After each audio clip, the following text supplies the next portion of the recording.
বেশি করে পেঁয়াজ কেটে নিলাম, রসুন কেটে নিলাম, মাংসর বেরেস্তা মাছের সব আলাদা আলাদা কেটে রাখছি। আর এই তো রোস্ট রান্না করব, কোরমা করব, তার জন্য আলাদা করে মশলা টেলে নেবো। এগুলো সব গোছগাছ করে রাখলে তাড়াতাড়ি হয়ে যায়।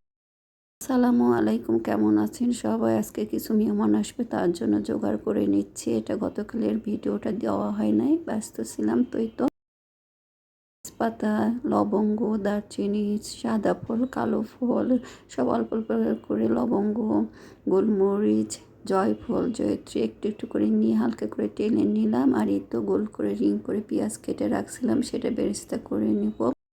তেলের মধ্যে দিয়ে দিলাম বেরেস্তা করার জন্য বেশ খানিকটা পেঁয়াজ, কারণ এই বেরেস্তা আমি অনেক কিছুতেই দিব, রোস্টে দেবো, কোরমাতে দিব, তারপরে পোলাওতে দিব।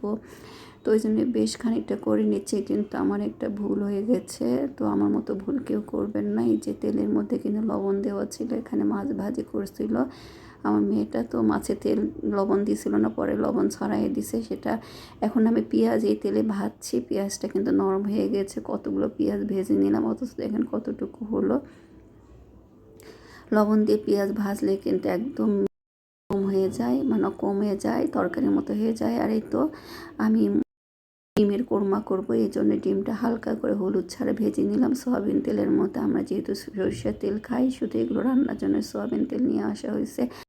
সরিষা তেলটা সব কিছু খাওয়া যায় না, সব তরকারিতেও দেওয়া যায় না, শুধু গরুর মাংসতে দেওয়া যায়। যেহেতু রোস্ট করবে, তো সেখানে আমি পেঁয়াজ, রসুন, আদা, জিরা আর যে গরম মশলাগুলো ভেজে নিলাম সেগুলো দিয়ে একবার ব্লেন্ডার করে নিছি। তো সাদা তেল মানে সয়াবিন তেলটা দিয়ে একটু মশলাটা কষিয়ে নেব। আরও কিছু জিরা, ধনিয়ার গুঁড়া দিয়ে দিলাম, যা একটু বাকি থাকে। আর একটু আদা রসুন একটু বেশি করে দিলাম, আর লবণ দিলাম, দিয়ে একটু মশলাটা তেলের মধ্যে কষিয়ে নেব। কাঁচামরিচ দিছিলাম না, এই জন্য কাঁচামরিচও কিছু দিয়ে দিলাম, আদা রসুন বাটাও দিলাম, দিয়ে একটু একটু ভেজে নেব তেলের মধ্যে। আর মুরগিটা আমি শুধু সাদা করে ভেজে রাখছি তেলের মধ্যে। আর এই দই দিয়ে দিলাম, টক দই। এটা যেহেতু ছোটো মুরগি আর মুরগিটা ভাজা আছে, এই জন্য মশলাটা ভালো করে কষে নেব। সব কিছু দিয়ে কষে নেওয়ার পরেই তো দিয়ে দিলাম মুরগিগুলো। আর বেশিক্ষণ এগুলো তো সব কিছু রেডি থাকলে বেশিক্ষণ লাগেও না রান্না করতে, খুব একটা সময় লাগে না, শুধু খুব মানে রেডি করে রাখা আসল কথা। তারপরে একটার পর একটা নামানো, তরকারি উঠে দেওয়া আর নামানো, এই করে করে নামিয়ে রাখতে হয়। আর সব রেডি থাকলে খারাপও লাগে না রান্না করতে। রোস্টটা হয়ে যাচ্ছে, আমি রোস্টটা শুধু সাদা মানে পানিটা ঝরে শুধু তেলের মধ্যে ভেজে নিচ্ছি। আমি লবণ টবণ কিচ্ছু দিই না। আর একটু হালকা করে পানি দিয়ে দিলাম সিদ্ধ করার জন্য। এই পানিতে রোস্টটা সিদ্ধ হয়ে যাবে। আর এদিকে আমি গরুর মাংস কষে টষে আলু দিয়ে, তো আলু দিয়ে একটু গরুর মাংস রান্না করে ফেলবো। আর এদিকে আমি এখানে কোরমা করব।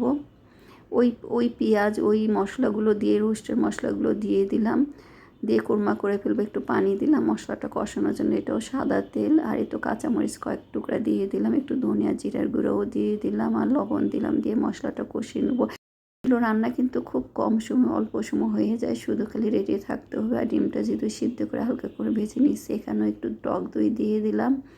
আর এই মশলাটাও কষে নিচ্ছে। এই মশলাটা কষানোর মধ্যে সব কিছুই স্বাদ, খালি মশলাগুলো একটু ভালো করে কষে নিলে এই মশলাগুলো মানে এমনি এমনি ঢেলে দিয়েও রান্না করা যায়। যেমন চিংড়ি মাছ, ডিম, মুরগি ফ্রাই, এগুলোতে এমনিও দেওয়া যায়। এই যে চিনি দিয়ে দিলাম, মশলাটা কষা। আর ডিমে সাধারণত কিছুই করতে হয় না, ভাজাই আছে। মশলাটা ভালো করে তেলের মধ্যে ভেজে নিলাম, আর ডিমটা দিয়ে দিলাম। আর ডিম তো সবচেয়ে সহজ রান্না, অল্প সময়। আর ডিমটা এমন কেউ নাই যে পছন্দ করে না। আর সব কিছুর মধ্যে একটু আলাদা একটু আইটেম এটা। আর আমি একটু ঘি দিয়ে দিলাম, কোরমা রোস্ট এগুলোতে কিন্তু মিষ্টি জাতীয় খাবারই ঘিটা দিলে ভালো লাগে। হালকা করে ঘি দিলাম, দিয়ে বেরেস্তা একটু দিয়ে দিলাম, দিয়ে এখন হয়ে গেল মুরগির ডিমের মানে ডিমের কোরমা। রোস্টের মতো এটা আপনি মিক্স করেও দেওয়া যায়, মুরগির মাংস মুরগির রোস্টের সাথে এই ডিমটাও মিক্স করে দিলে হয়ে যেত। তো এই তো রোস্টটাও হয়ে যাচ্ছে, আমি একটু তলাটা নেড়ে চেড়ে দিচ্ছি, তেলটাও বের হয়ে গেছে। আর দেখলাম সিদ্ধও হয়ে গেছে, এখন আমি চিনি দিয়ে দেবো। আর লবণ মনে দিছিলাম না, একটু লবণও দিয়ে দিলাম, চিনি দিলাম, লবণটা একটু পরেই দিলাম, কারণ মুরগির মাংসটা গলে যেতে পারে এই কারণে। আর এই তো হয়ে যাচ্ছে, তেল উঠে আসছে, এখানেও হালকা করে একটু ঘি আর বেরেস্তা দিয়ে দেবো, দিয়ে নামিয়ে নিব।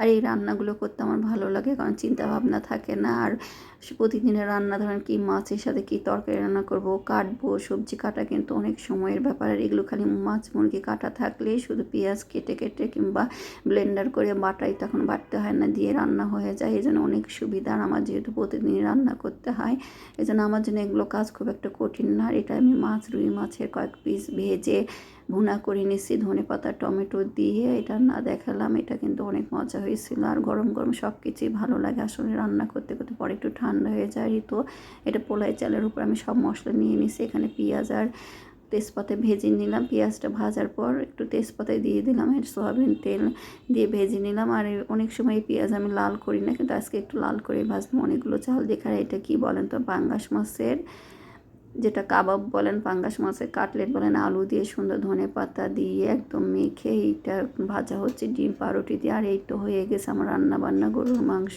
ডিমের কুরমা, আর এই তো কাটলেট, আর হচ্ছে ফুলকপি দিয়ে আমি বেসন দিয়ে ভাজছি। আর এই রোস্ট আর মাছের তরকারিটা অন্য সাইডে চলে গেছে। আর পোলাও, এইটা আজকে আমাদের খাওয়া দাওয়া ছিল। তো ভালো